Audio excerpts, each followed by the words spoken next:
We lose clients because their loans get forgiven. There is a 61% error rate in federal student loans. I was fortunate enough to make millions a few times, and I was also, I guess, fortunate enough, but at the time, I had the misfortune of losing it 3 times. The best thing that happened to me besides getting married and having children was the COVID mandate and losing that career, because I find so much more fulfillment here. It's greater that you have a chance of getting struck by lightning twice than... All right. Hey, welcome back to Remnant Finance. I have got a special guest here. I've got Zack Geist. He is the founder of Student Loan Tutor. A lot of our audience will recall over the last few weeks, we've been pushing you to get on Danny Lynch's calendar. We did a webinar with her for clients to talk through some of the changes in the student loan repayment plans that are coming. But here we've got the founder for a great interview.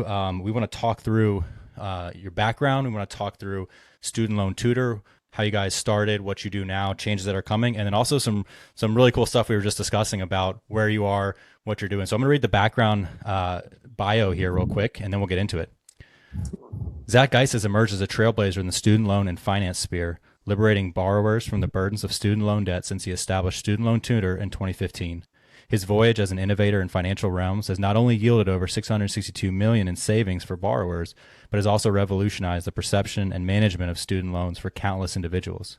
As a leading authority in federal student loan repayment, Zack and his team have empowered thousands of borrowers nationwide, guiding them through the labyrinth of repayment options to uncover substantial savings and alleviate the burdensome shackles of debt. Currently nestled among the breathtaking Hamakua coast of Big Island, Hawaii, Zack's idyllic surroundings reflect his visionary approach to life, alternative wealth strategies, and regenerative farming. It's here, amidst the tranquility of nature, that he continues to innovate and inspire.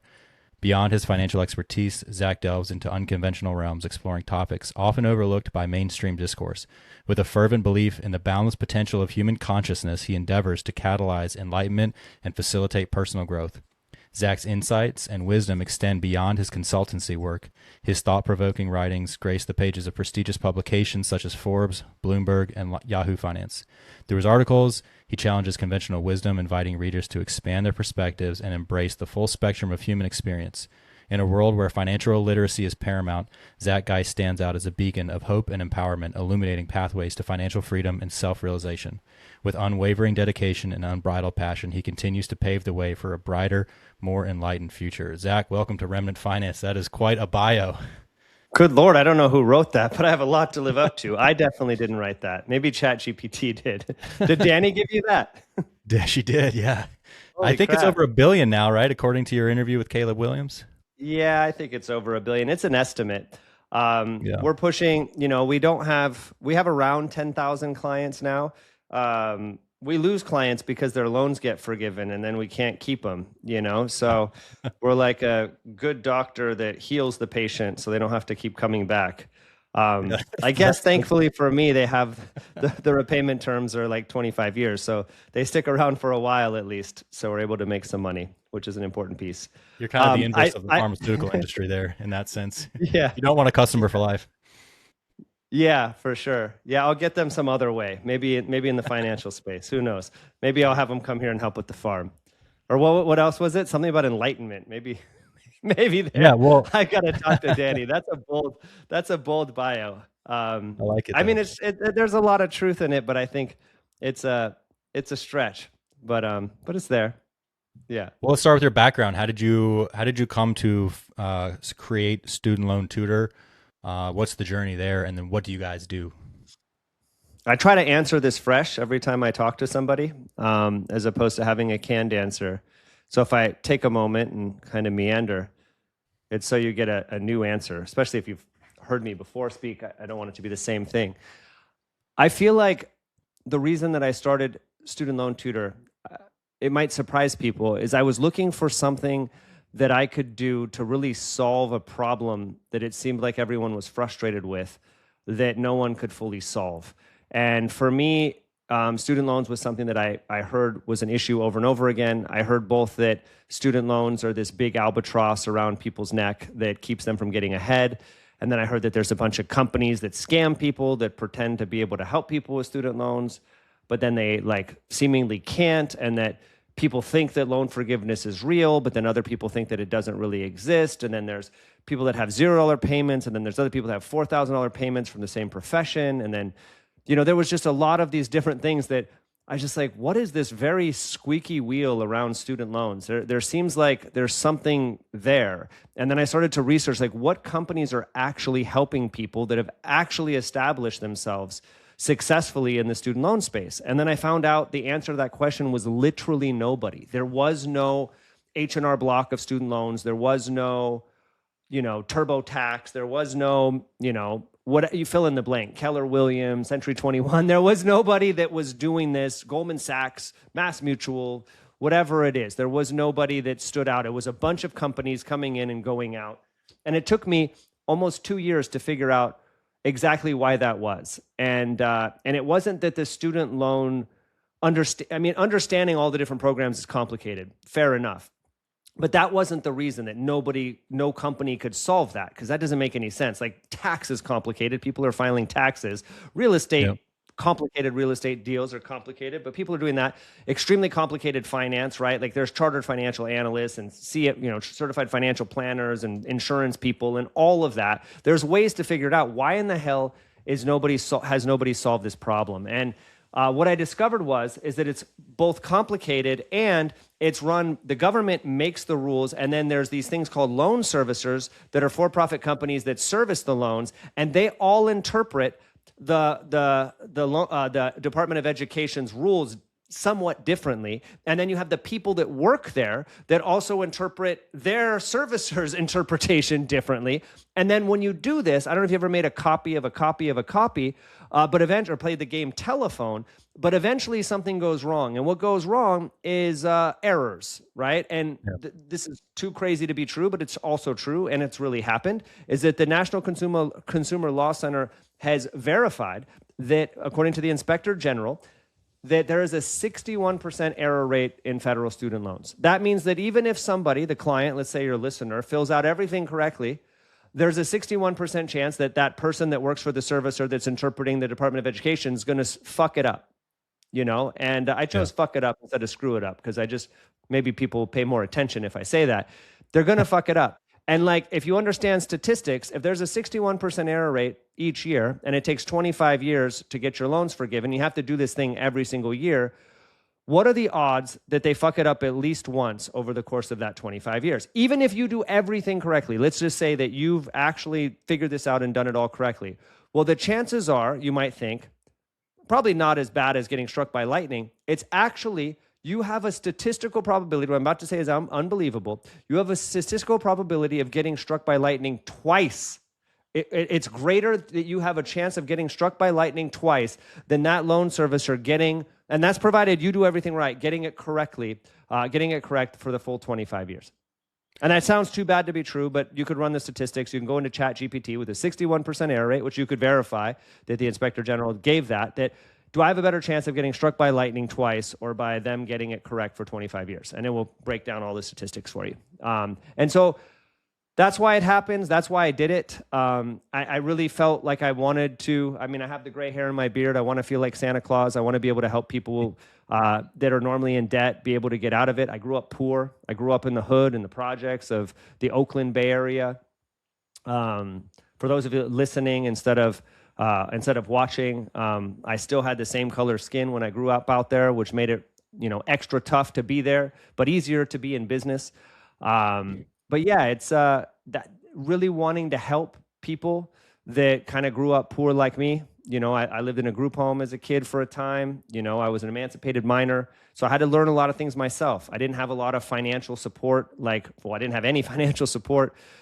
So I had to develop hustle. I did different businesses that weren't tied to a passion or a mission. I was fortunate enough to make millions a few times. And I was also, I guess, fortunate enough, but at the time I had the misfortune of losing it 3 times. I remember reading Robert Kiyosaki's Rich Dad, Poor Dad at 18 years old. And him saying that the average millionaire goes bankrupt 3 times. I never went bankrupt, but I did lose everything 3 times. Probably would have been wise to go bankrupt, but I didn't do it. Probably should have gotten that financial advice. Instead, I kept paying off the debts and then coming back, which wouldn't have been wise. I wouldn't have given myself that advice. But it did take me 3 times also to really build up a successful enterprises, of which I own a number of companies, including this property here. Um, yeah, yeah, I really wanted to help people to be able to get out of what Robert Kiyosaki refers to as the rat race. In fact, Yeah. he was born and raised just a few miles from where I live today, as strange as it is in Hawaii. Oh, that's awesome. Well, if you don't Yeah. mind sharing, because some of the best lessons come from those failures, Hmm. and for our audience that knows my story and Brian's story, like for me, the best thing that happened to me besides getting married and having children was the COVID mandate and losing that career, because I have find so much more fulfillment here. So even though like at the time it was tough going through that, losing that career that I had spent almost 15 years in, and having that ripped away was tough, but like there was never any question in my mind. And now looking back, if I could flip a switch and undo it all, I wouldn't do it. So are there any lessons? You don't have to go into specifics on what you did to earn the million, what you did to lose it, but any big takeaways like in those failures that we could benefit from? There's so many lessons, and it's hard, right? It's hard to learn. I mean, it's hard to learn from other people's failures. It's always great when we can. And if you can from this, I'll be sincere in my response. So I hope it's helpful and it could spare you some of the pain that I had to experience. That's the point of a lesson, after all. Uh, from all of the losses, I mean, I didn't know what I didn't know then, but if I could know what I know now, then if I could go back and tell myself, I would have said, I really wish I would have went after solving a real problem that could get me excited, as opposed to just being excited about making money. Because Mm, yeah. I, I wanted to get out of the hood. 50 Cent, there was a movie and I think a CD, they had CDs back then, called Get Rich or Die Trying. Mine was basically just get out of the hood or die trying. I kind of had to. I think, like, I don't know if I would have made it had I stayed there much longer. You know, I've got really nice looking teeth now, but most of them are broken from growing up in the hood. And it came along with everything else too. I struggled with addiction really early on, and for longer than I'd care to admit, and maybe even still in some way. I don't partake, but like I think whatever that is, like that hunger, and I think that it's a hunger for meaning. And I think that the hunger of meaning comes from a lot of pain and struggle and suffering and seeing things that are hard to unsee. And it's hard to weave into a sensical world. And some people, you told me that a lot of your audience is in the military. It's hard to see a lot of that stuff and then like weave yourself back into the world and make it make sense. I personally have a hard time compartmentalizing that something could be one way and then somehow I'm not affected by it. I don't know if anyone really does that very well without becoming psychopathic. I mean, the definition of a psychopath is someone that doesn't feel empathy. And empathy means, if you look at the etymology of the word, it means to be with suffering, empathos, with suffering, with someone else's suffering. So I guess the advice I would give, the lesson would be to really find out what change you want to make in the world and dedicate yourself to that. And I know that sounds maybe cliche. You have Joseph Campbell, the famous mythologist, who also lived in Hawaii, but he spoke about following your bliss, maybe taking it a different step further, and maybe not further, but just saying it a little differently. That maybe bliss arises from being in service to something that is greater than oneself, and dedicating oneself to that. I wish I would have done that sooner, but then again, I was dedicated to getting out of the hood, and then I turned that into well, that made me feel a lot better to get out of the hood, and to become a millionaire. And then I thought, maybe if I just make more money, I'll continuously feel better. But it didn't. It was just like a drug. You never get that same high again. So being Yeah. dedicated to something very purposeful is very important. That would be my So advice. so on that note, I do want to get to kind of the nitty gritty on student loans, what you guys do, Sure. what's changing. I hope that uh, everyone in our audience understands, if you have federal student loans, you already should be on Danny's calendar. You already should be talking to Student Loan Tutor, at least to explore if there's something you can do. And I want to get to that. But Yeah. I'm fascinated by by what you're currently doing. And so I often think, so right now I'm going from, the last, couple years ago, I'm in the Navy, I'm flying. I've got a steady paycheck. There's an upper ceiling on what I can make because it's just bound by Navy pay, right? And now I'm doing it live. I'm on my own. This is the first time I'm running my own business. I have this challenge and I Mhm. love the challenge. I always kind of think through, like, I'm stressed right now. I'm working through this. I love what I'm doing, but what if I just got this enormous windfall and didn't have to work? Would I still want to do this? And I think, and Mm. the answer is yes. I still love doing this. But like you said, it's at a certain point, if it becomes not about the money, you have to find something else. And so it sounds like from talking before this, what you're pouring into right now, you still have student loan tutor, and you're still helping those people, but you're also, can you tell a little bit about where you're living, what this is, and what you're putting your energy into day to day now? Because our audience resonates with regenerative farming, taking back control of your health, your mind, everything like that. Yeah, yeah, there's a lot of things. I feel like I'm constantly working on integrating aspects of my life and myself. I don't know if it's ancestral or if it's just this lifetime. I don't know. I don't know if ancestral trauma follows through. It appears through what is it? Neurophysiology. Oh gosh, there's a there's a term for it. I was trying to sound smart there for a My, minute. my wife is Yeah, smart. She could probably tell you. and things do follow through your actual body, that you carry your ancestors with you at least two generations back, because we're in our grandmother's womb, which is a wild thing to imagine. I'm so grateful for AI because they could fact check a lot of these things, and hopefully it's feeding back some of that information.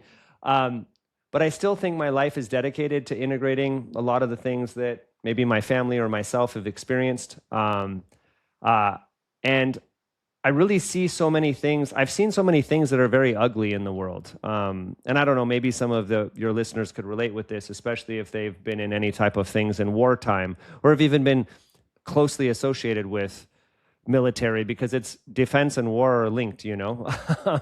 If anybody hasn't know that yet, it's linked, and it's important, right? I think we talked about that before the call.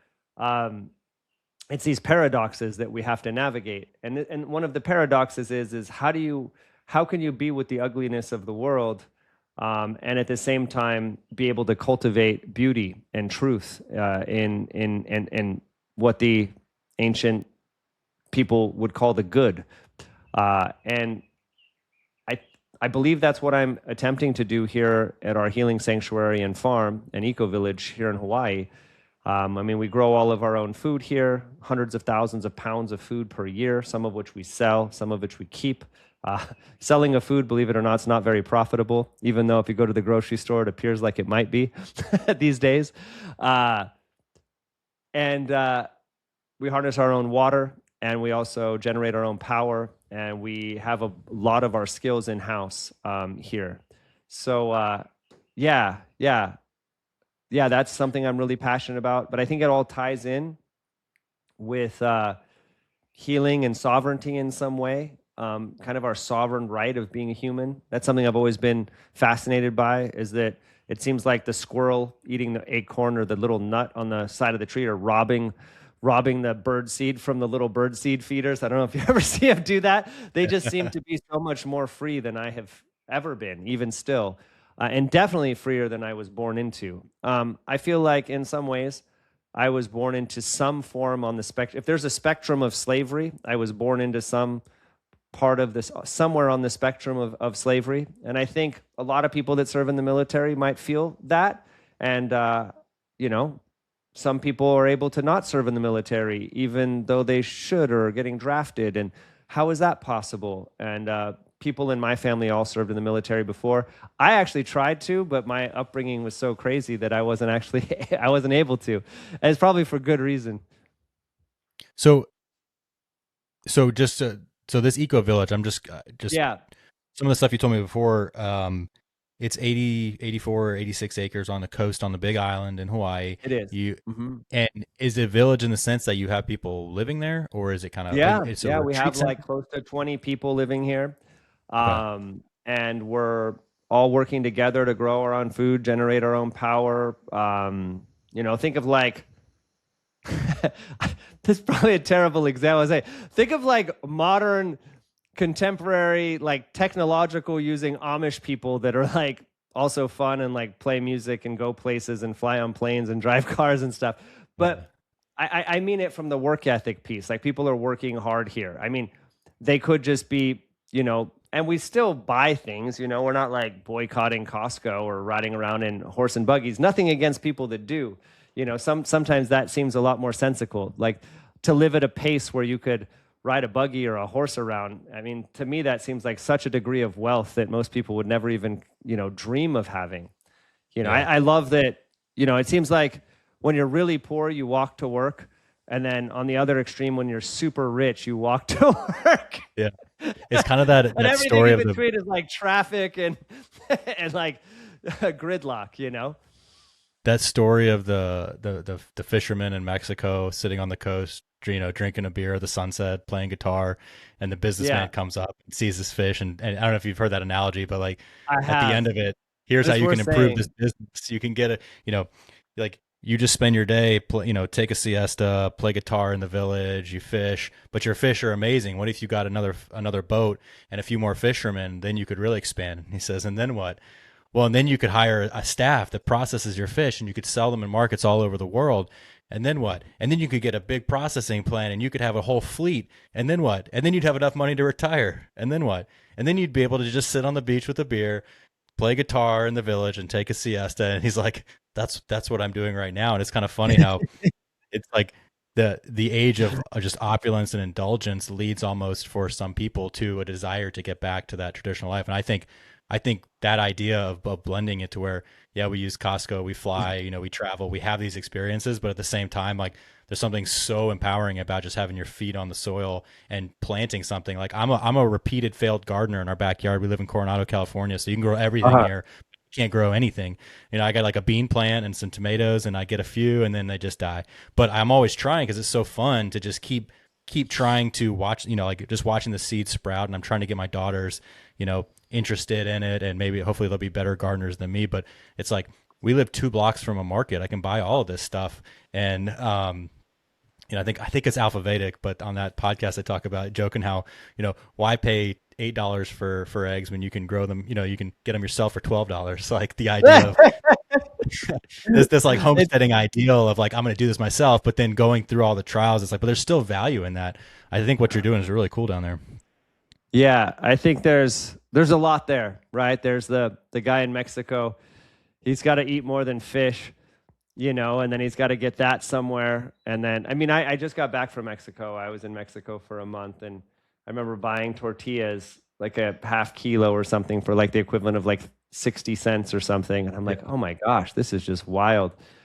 Um, but the experience here in the United States, I heard this funny joke. I'm going to butcher it. I should look it up in its original form. I have just a loose memory of it, but it's something along the lines of the United States is a gigantic resort for the top 100 wealthiest people in the world. And all of, all of the rest of us are their employees.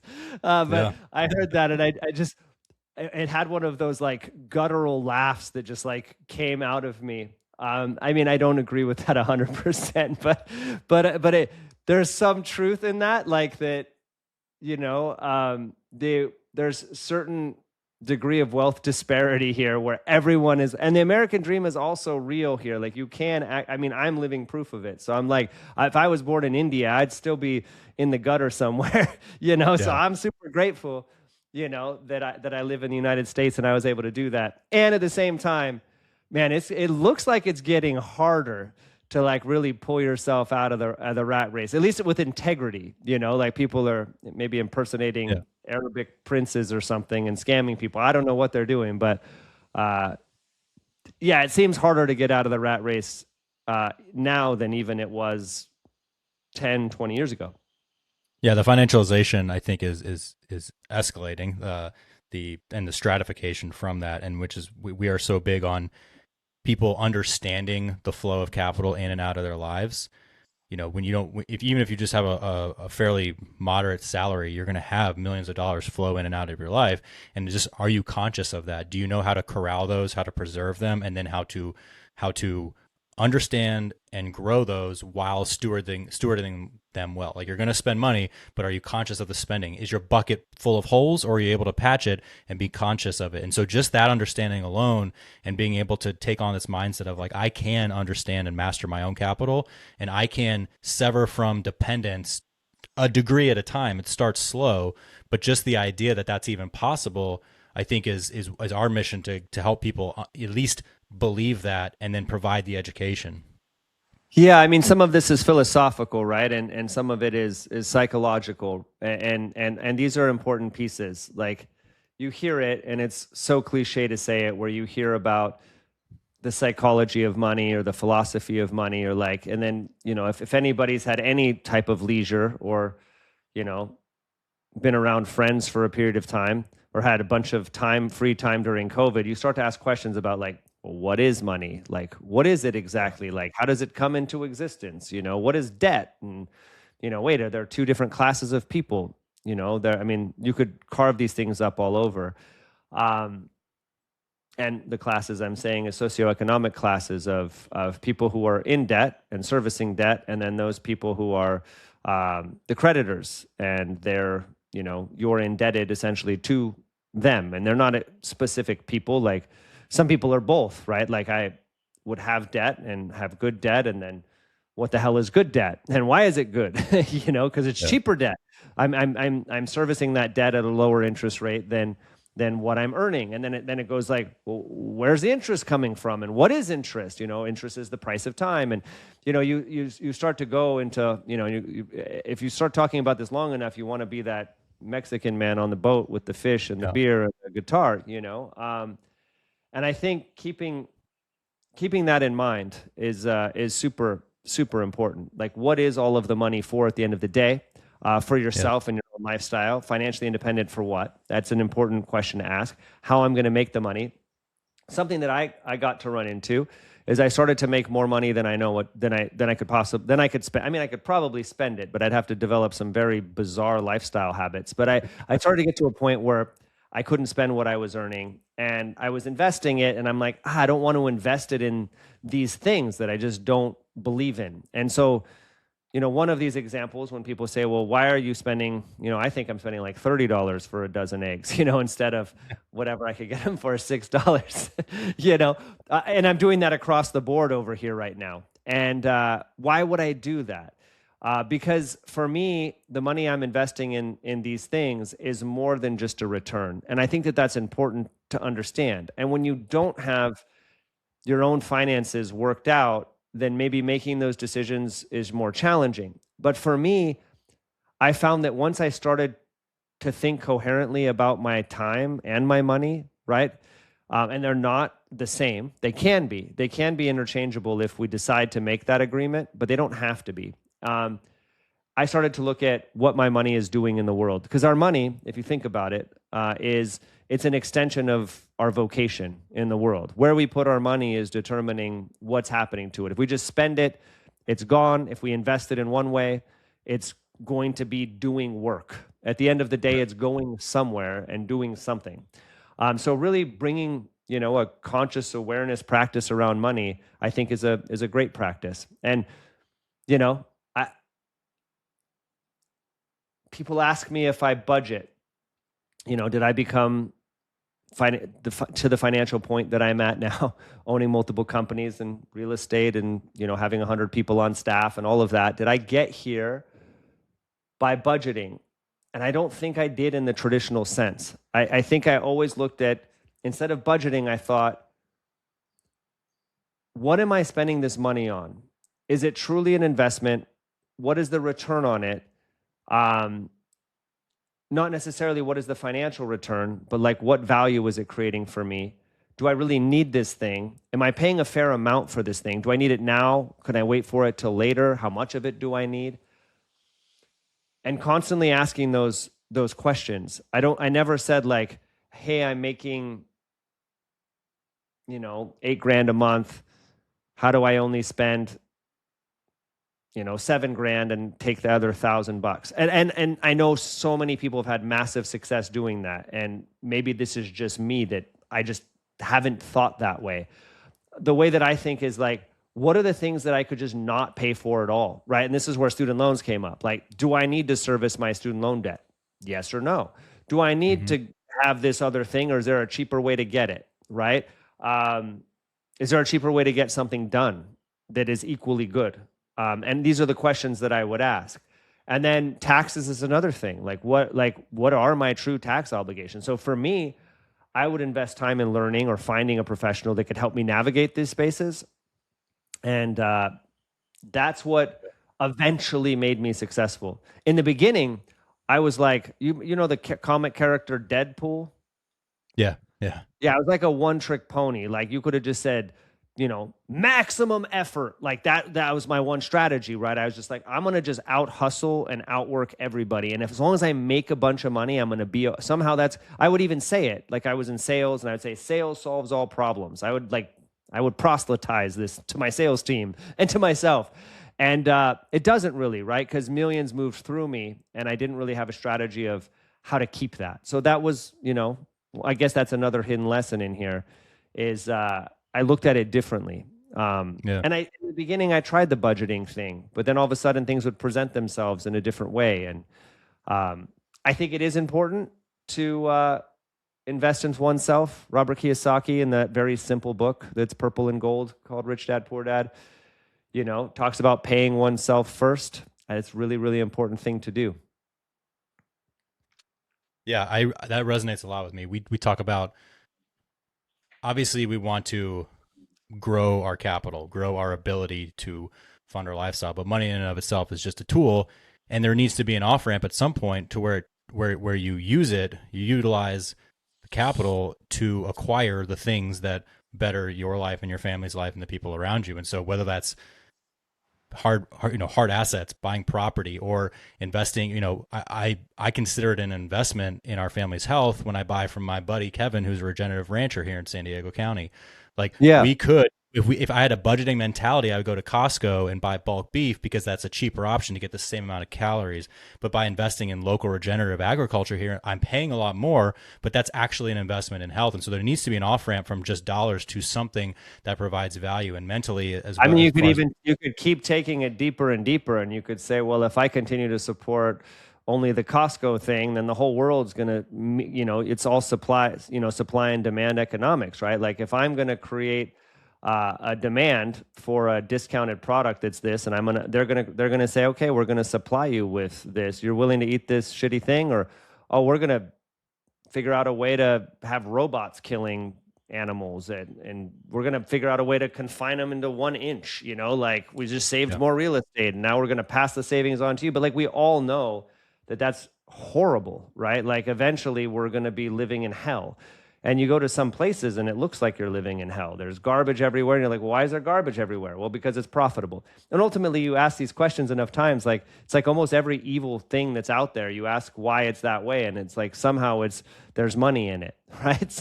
And then whenever there's something really amazing, you're like, why isn't there more of this amazing thing? And it's like, because there's no money in it. And like the one thing that is amazing, somebody's subsidizing it in some way. Like, yeah, so.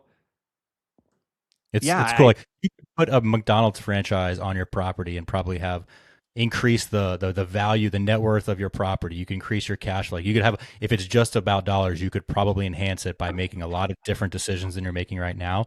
But the value you're providing, and instead of budgeting, I always think, how can we provide more value in order to cover this expense? If the expense is worth it, that doesn't mean just spending frivolously. So with our time left, I would rather talk about this all day. Yeah, and sure. I would love to have you back on to talk about this more, because this, I think, that resonates with our audience. But I do want to talk a little bit about what Student Loan Tutor does, what it looks like if someone works with you. And I'll say that my wife has grad school loans, and the reason we're having this conversation is because I met Danny and started working with her. So I'm a client myself, and I've seen this proof of concept firsthand. We have $0 monthly payments. And so that's a value added, provided that we can then harness that difference and then do something that generates more value. So what is I would go as far as to say Student Loan Tutor, and thank you for being a client and sharing this. And I know you're sincere about bringing us on here to help your audience, and I appreciate that. And I'm sure if they reach out, they will as well.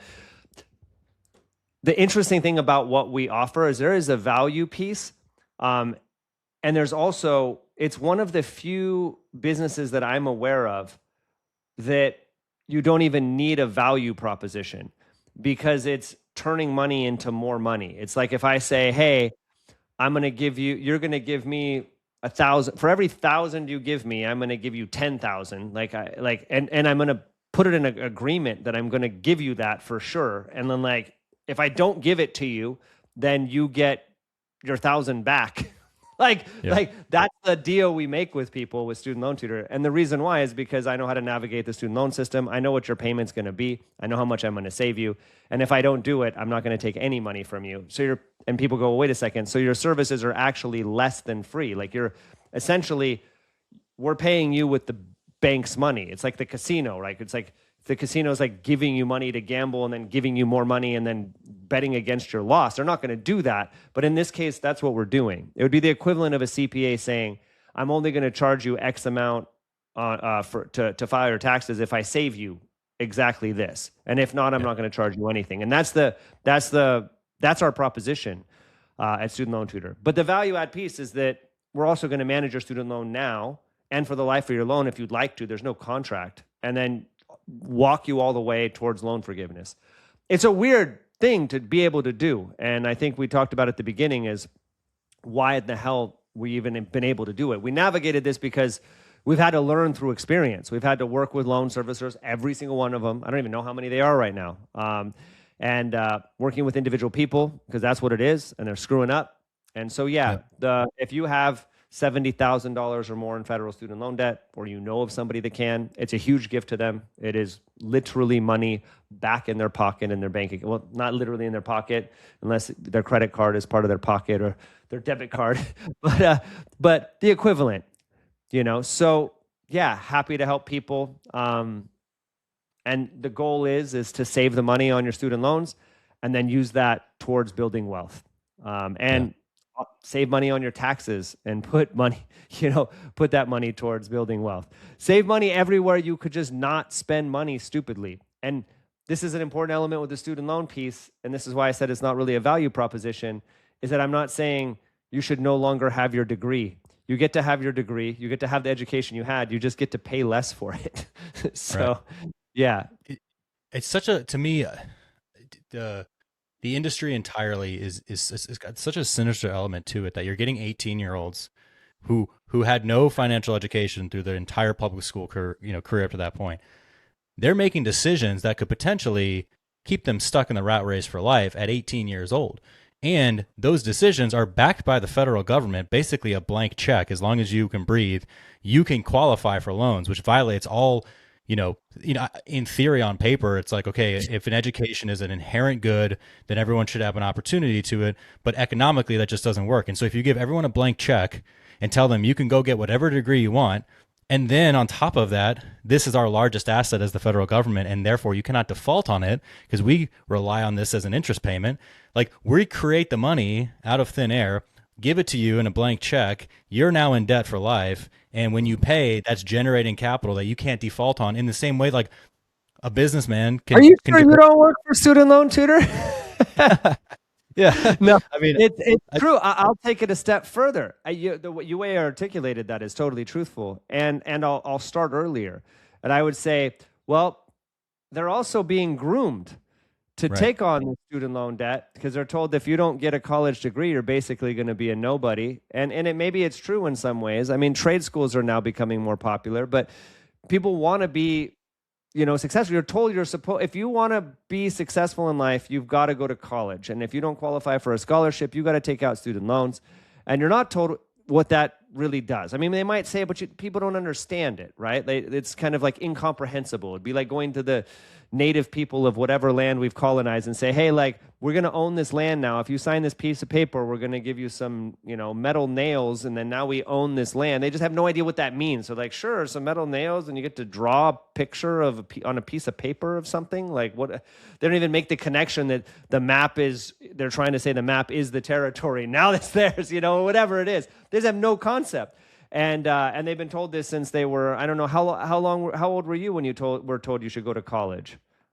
I feel like I was told that in elementary school or something. Oh, yeah, absolutely. Right? So it just becomes a matter of fact that's just what you're going to do. You look around, everybody else is doing it. And like, you just assume that everybody that has student loans is going to make a ton of money and pay it off. And I'm here to tell you firsthand, I don't know if anyone, I mean, there's probably somebody that looks at more of these loans, but I'm actually looking at the loans and their finances like 20 to 30 years down the road. And I'm here to tell you there's doctors and lawyers and people with graduate degrees that aren't paying these things off. And people go, well, wait, but my uncle paid it off or this person paid it off. It's not the same as it used to be. People used to take out 20, 30 grand, you know, and now people are taking out 300, 400, 5. I have clients with over $1 million in student loans at like 7% interest. How in the hell are you going to pay that back?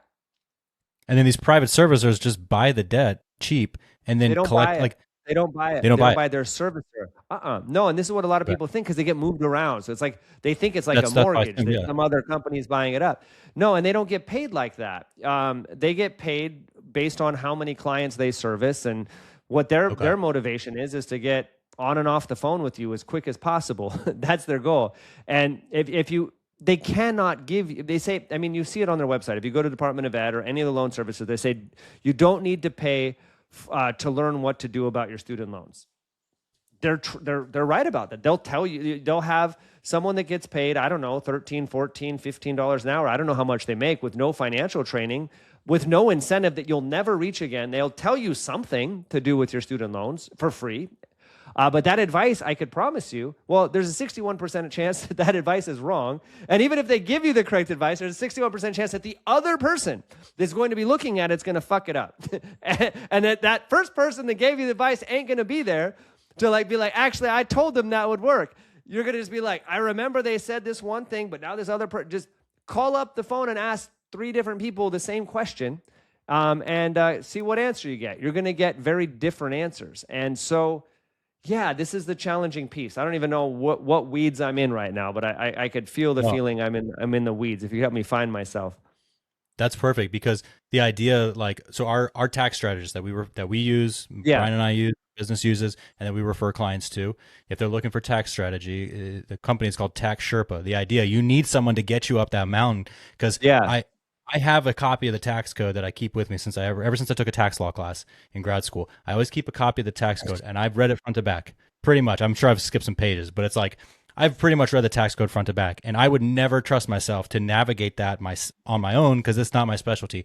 You need a student loan Sherpa, right? In the same way that we have a tax Sherpa, like you need someone that understands this giant novel of instructions and caveats that you don't have the time or energy to tackle yourself. It's still a little different. With tax, you file, and the IRS just agrees unless they audit you, right? So theoretically, you could file and everything could be fine because they just agree. I guess they could screw it up theoretically, but the loan servicers, you submit and then they do something different 61% of the time. That's or they so just don't wild. do anything. Yeah, it's hard to believe, but I have to drive that point home because if everybody really knew that, I think people would be totally up in arms about it. But there's just so many problems in the world right now and in the US that it's like, what's the next thing you're going to be pissed off about? But people are totally getting screwed on their student loans. Like there's one person who's a doctor or whatever, and they're paying $4,000 a month. And then another doctor that's met me and they're paying $88 a month. And the other doctor could be paying $88 too, just has no idea. Just no idea that they could, that they're overcalculating their income, that they're in the wrong repayment plan, they submitted something incorrectly, they're not calculating their family size correctly, any number of things. And what really is frightening, and this is an important piece, is that with student loans, there's a tax implication associated with forgiven debt. And this just doesn't get discussed. And this is the questions I ask people, is I say, when I'm talking to a huge group of people, I say, okay, how much student loan debt do you have? Most people don't know. They're like, about something, give or take 10,000, right? Like, you want that to be about like, how much money do you have? I don't even, how many bank accounts do you have? I don't know, give or take 10, like that's what you want to have. Not like, I got so much debt, I don't even know to the 10,000 what it is, right? But that's usually the case. What's your interest rate? And they go, I don't know, which makes sense because there's like 5 loans and they all have different interest rates. They have a cumulative interest rate, right? Like, fair enough. What percentage is that subsidized or unsubsidized? I don't know. What's your stated interest rate total? Right? They might know that. Maybe someone goes, okay, I consolidated it, it's 6.75%. Great. My next question is, when What month and year are your loans getting forgiven? Right? They just like, fuck, I don't know. No Like, idea. Yeah. that's an important thing, right? Because when it gets forgiven, all of your principal and all of your interest that you've accrued now is earned income. And now you owe taxes as if you won that in the lottery. And we're looking at clients, many of them, where it's going to be a $370,000, $400,000 bill to the IRS that year. That's super important to plan for. You might want to have a savings vehicle where you have the money there to be able to pay it. Let's hope they get rid of that and it's not taxed. But right now, that's the law, right? But if it's not taxed at that point, great, you just won the lottery. If it is taxed, at least you didn't go bankrupt. So that's the next thing. The next question I would ask, what is your effective interest rate? This is something nobody knows about, right? Because normally your stated interest rate, if it's 7%, that's also the interest rate you're going to pay. But with student loans, it's not the case. In order to calculate the effective interest rate, you have to know what your stated interest rate is, how much you're servicing that loan each month for, how much you're going to pay over the life of the loan, how much of the loan is going to be forgiven and when, what your taxes are going to be due, what percentage bracket you're going to be at, what that total amount is. And based on that, you could figure out how much of my loan did I pay? Did I pay the money I borrowed, which is say $100,000 plus 7%? Did I pay? Is my effective interest rate a total of 7% at the end of the term, which is like a fraction of a percent over the life of the loan, right? Mm-hmm. Or is and most of our clients, virtually all, have what is a negative effective interest rate, which means that they will actually pay, when you take into account what they borrowed, how much they've serviced, how much they pay the IRS at the end of the loan term, how much they pay us to do the damn thing, they're going to pay back less than what they borrowed. I'm going to repeat that.